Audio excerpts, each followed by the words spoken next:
banchage, ferraillage, béton armé, fondation, voici quelques mots en rapport avec le métier d'aujourd'hui, l'ouvrier du béton. L'ouvrier du béton est un maçon spécialisé dans l'utilisation du béton armé. La technique employée n'a que peu de rapport avec la maçonnerie traditionnelle, utilisant la pierre, la brique ou les parpaings. Il intervient surtout sur de gros chantiers de construction ou de travaux publics, au niveau des fondations, des dalles ou des éléments porteurs, et les grands ouvrages du génie civil constituent également son domaine de prédilection, comme les ponts ou les barrages par exemple. Il utilise le plus souvent des moules dans lesquels il coule du béton. Il est alors amené à utiliser des procédés industrialisés de plus en plus variés et à élargir ses compétences vers le banchage, le coffrage, le ferraillage, le montage-levage ou la conduite d'engins.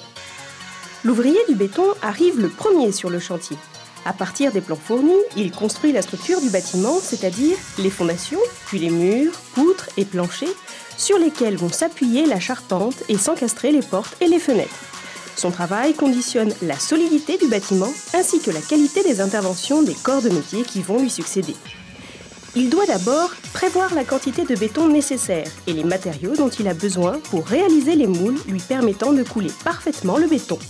Puis, il réalise des boisages et des moules appelés coffrages ou banches qui ont la forme exacte des parties de maçonnerie qu'il a à construire. Il doit installer une armature métallique pour consolider le tout. Ensuite, il confectionne et coule le béton.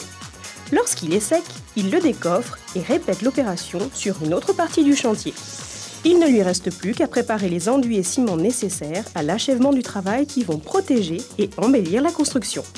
L'ouvrier du béton est le premier intervenant du gros œuvre. Il travaille donc toujours en plein air et presque par tous les temps. L'activité journalière est quant à elle conditionnée par les procédés techniques employés, c'est-à-dire le coffrage, le ferraillage, le coulage et le décoffrage. Même s'il fait partie d'une équipe, il doit faire preuve d'autonomie et d'initiative. De la qualité de son travail dépend la bonne réussite de tout le chantier et de la prestation des autres intervenants. Alors, il doit être consciencieux et rapide afin de respecter les délais impartis. Pour devenir ouvrier du béton, il faut au minimum avoir une formation de niveau 5 dans les spécialités, telles que le CAP constructeur en béton armé du bâtiment, le BEP technique du gros œuvre du bâtiment, le BEP travaux publics, option construction en ouvrage d'art, ou le titre professionnel ouvrier du béton par la formation continue.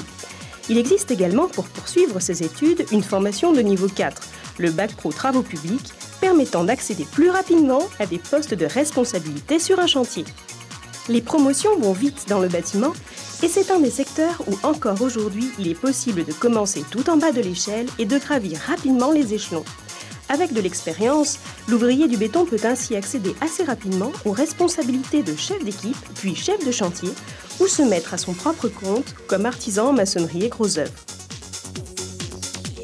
Pourquoi avez-vous choisi ce métier ? C'était un métier qui bouge. Puis comme j'ai pas eu de diplôme sortant de l'école, et tout est facile.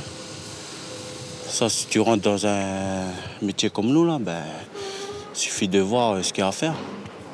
Puis ça va venir tout seul. Il faut travailler tous les jours et des fois les samedis aussi. Il faut être courageux, quoi. Et même s'il pleut ou fait soleil, on travaille quand même. Le secteur du bâtiment et des travaux publics recrute. Les chantiers de construction neuve ou de transformation lourde de structures existantes, comme les logements individuels ou collectifs, les bureaux, les bâtiments industriels et les ouvrages de génie civil sont nombreux en Nouvelle-Calédonie. Un jeune ouvrier du béton débutant n'a donc aucune difficulté à trouver un emploi. Pour avoir de plus amples informations sur le métier d'ouvrier du béton et les formations qui existent localement, vous pouvez contacter l'Institut pour le développement des compétences en Nouvelle-Calédonie au 05 07 09 appel gratuit ou encore vous rendre sur le site www.idcnc.nc.